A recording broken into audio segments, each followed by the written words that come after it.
I've been plotting for more nigga. I'm just trying to get up, nigga. Up, nigga. Tell me why you wanna talk, nigga.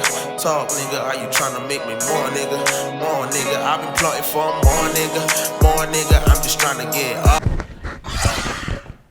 Gang members, how the fuck is your day gonna make sure you can give me back to channel the goddamn video, man? Hell up. Gang members, man. Look, man. Without wasting time, told you guys in the previous video we're gonna be checking out why to travel to Georgia. Top 10 things we love in Georgia. Actually, like a tongue twister. I'm sorry, guys. But hey, man, let's see what it's talking about. Please subscribe. Please subscribe. 200K. Let's get to it. Alright, please. I love you guys, man. Let's get it.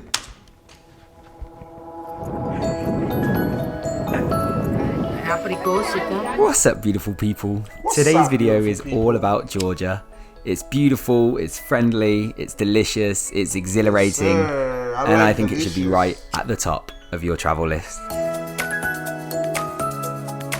This might be my new favorite thing, reacting to travel videos. After a month-long trip all around Georgia, I'm going to be talking about the top 10 things that we love the most while traveling this country, and why you should go there ASAP. A month, that's fire. Like $10,000. Number one is Tbilisi. I should start a Patreon. $10,000. I'll come to Georgia for a month. Number one is Tbilisi, the amazing capital city, and honestly one of my favourite cities in the world now. It's got good food, beautiful views, and it's got so many opportunities for exploration, but it still feels manageable, it still feels relaxed, and it doesn't feel like you can go too far wrong by spending a few days there. You can get a cable car up to a centuries-old fortress, or a funicular up to an old Soviet theme park, or you can spend time exploring back streets and hipster areas with paintings and graffiti all over the walls, and even stay in one of these hipster areas in one of the most famous hostels in all of Europe called Fabrica. Or you can do like we opted to and stay in the old town with its narrow winding streets on the side of the hill. It's like Nigeria a little bit. But to me, right, this is next up, we've got the mountains. Honestly, the best days that we had were spent in the mountains. We hiked, we got 4x4s, we went to glaciers, we went over ridges. The views were insane, and the rugged beauty of Georgia is pretty unparalleled in my mind. I haven't travelled to anywhere quite like it, where you'll have the wild horses and the wild cows walking past you, or you'll be crossing over glacial streams coming down from further up the mountain. You can't talk about a trip to Georgia and not talk about the mountains. This is like Nigeria. So Nigeria has like stuff like that in the beaches. I still want to know more about those stone beaches in Batumi though. Somebody tell me in the comments, what's up? How do you guys do the stone beaches in Batumi? That's weird. I think at least, how comfortable is that? Number 3 is the food, and food. It really was some of the best food I've had on my travels. If you like cheese and you like bread, then Georgia absolutely has you covered. That's really good. Our favourite was probably the khachapuri, which everybody's talking about it comes in many different ways, but our absolute favourite was this kind of boat of bread filled with cheese and an egg yolk and butter, and I mean it probably isn't good for the heart and the arteries, but it is just so good for the soul. Another of my favourites was ojahuri, which is a pork dish with fried potatoes and onions and peppers and spices. It was just so tasty. We also tried khinkali, which is this dumpling dish, and they can be filled with meat or cheese or potato. And in general, I'd say it's a good place to travel if you're a vegetarian, because a lot of the dishes are based around the bread or the cheese or the really fresh salad. And there are a lot of meat dishes if that's what you're after as well, but it's not difficult to stay away from the meat at all. I also really back the wine ice cream that we tried. And that brings us nicely on to number 4, the wine. It's cheap and it's really good. In some restaurants we pay 10 lari, or around £3 for a litre of homemade wine that tasted really good. Kakheti is the most famous wine producing region in the country and is only a few hours from Tbilisi and can even be done on a day trip. When we went, we stayed there for a few nights and stayed in the City of Love, Signagi, and we went on a wine tasting trip, and it was just set amongst the beautiful hillsides, and it was just absolutely delicious. But of course, we can't mention the wine without mentioning the cha-cha, which you will have to try if you're in Georgia. It's a Georgian brandy, which we don't really know the percentage of, but we've heard it can be over 60%, and we were even given it by some of our hosts as shots that we had alongside our breakfast. Wait, this is breakfast? Oh, yo, leaving it up like that out there, huh? Number 5 is the affordability. We'd pay £10 per person per night for a really nice guest house, and you can get a decent meal with wine for less than £3 per person. If you're willing to go for bakery items for lunch or for getting bread for your hikes, then it can be under £1 for your meal, and you will be as full as anything. Another reason why it's so affordable is because a lot of the activities you'll be doing will be free because you'll be hiking. Hiking in the mountains, walking around cities, doing not much other than walking and eating, so you can keep it quite cheap. Transport between towns often costs only a few pounds, and in Tbilisi it is 50 cents or 13p to do one journey I heard on the about metro. this, like the fucking train, that sounds so stupid. The real stairs that go up and down. I heard those stairs are so long, they're like 2 miles to get to the subway. Isn't that crazy? And I also seen a comment that said there's a lot of beggars and stuff out of that. These videos don't actually show you what Georgia is really like. I want to see a video that really shows what, like, from a person's view. If a fan can go around Tbilisi or Batumi or something and record a video and email it to me, I'll react to the video and give you a little shout out. You know what I'm saying? So yeah, like, I want to see what it's really like out there. But yeah, that's pretty dope. You guys have like a rail station, like a subway system. That's tough. Next up is the history. Georgia was the second Christian country in the world and also claims to have the oldest wine producing region of anywhere on the planet.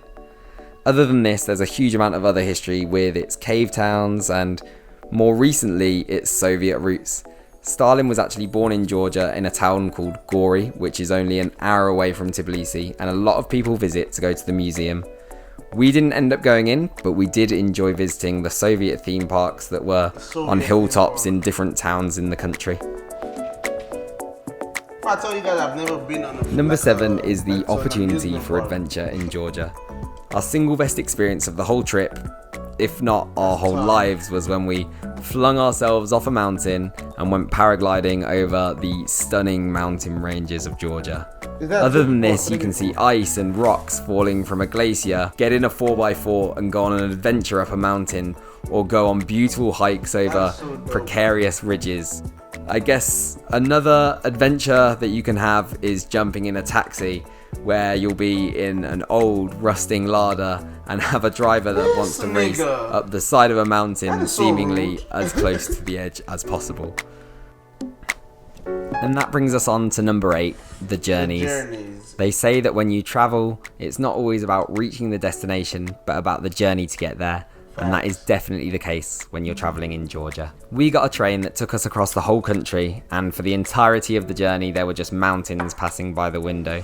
If you're traveling by car or by bus, you shouldn't be surprised if you see lots of animals just in the middle of the road, or if you have to come to a sudden stop because there's a group of cows that you can't quite get around. I'm gonna stand here. The journeys are all a part of the experience of traveling in Georgia. Next up is the people. When you arrive in Georgia, you'll be met with open arms, and you can really sense this feeling that to have a visitor is to have a gift from God. You'll arrive at guest houses, they'll welcome you in, and then the next morning you'll be given a huge breakfast with 10 plates of different things, and you'll have to try and sample all of it, but believe me, there will be no way that you will finish absolutely everything. How's breakfast? A feast! Oh my gosh, how much is it? Jeez!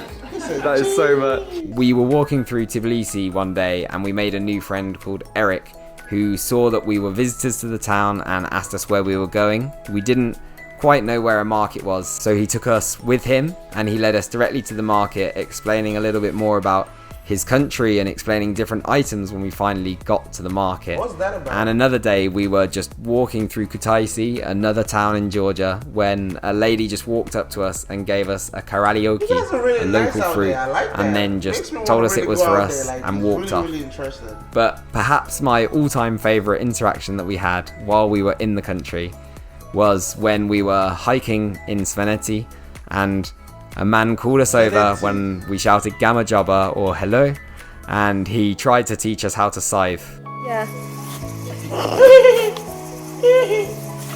Oh no. I don't think I'm made for work in the fields. It didn't go too well. And number 10, the dogs. There is no way that I could have finished this video without mentioning our furry four-legged friends who welcomed us just as much as all of the humans that we encountered on our travels around Georgia. There were so many stray dogs, but what was nice was that these stray dogs weren't treated as a nuisance, but there was almost a sense of shared ownership over these dogs, and they would be fed and they would be looked after and they would be stroked and they would be loved, and we definitely did our best to give a lot of love to the dogs because they were fantastic. We made friends with dogs that would hike with us, we made friends with dogs that would stay with us just for a few moments, and on our last day we made friends with Tilly, who I almost didn't leave Georgia because she was so fantastic. But there you have it. They are the 10 things that we love the most during our travels in Georgia. If you want to see any more of these experiences in greater detail, then please do check out the huge vlog series that I created from our time in the country. If you've enjoyed this video, please do give it a thumbs up and consider subscribing for more travel related content. Yes sir, that was a dope video. Thank you so much for watching. Thank Big you love. so much for watching. Big love. Now, you guys gotta go in the comments and tell me more videos like this to check out, man. More interesting stuff. It doesn't have to be like a full country vlog. It can be like about one city or something. Why is there so many fucking black flies? Or is this smoke? Hey, man, gang. I'm Harpo. I love you guys so much. Please subscribe, okay? Look in my eyes. I need you to subscribe. Please, I love you guys so much, man. Let's get to 200k subscribers and I'll see you in the next video. Couple merch, go in the description. Have fun with it. Otay, let's get it.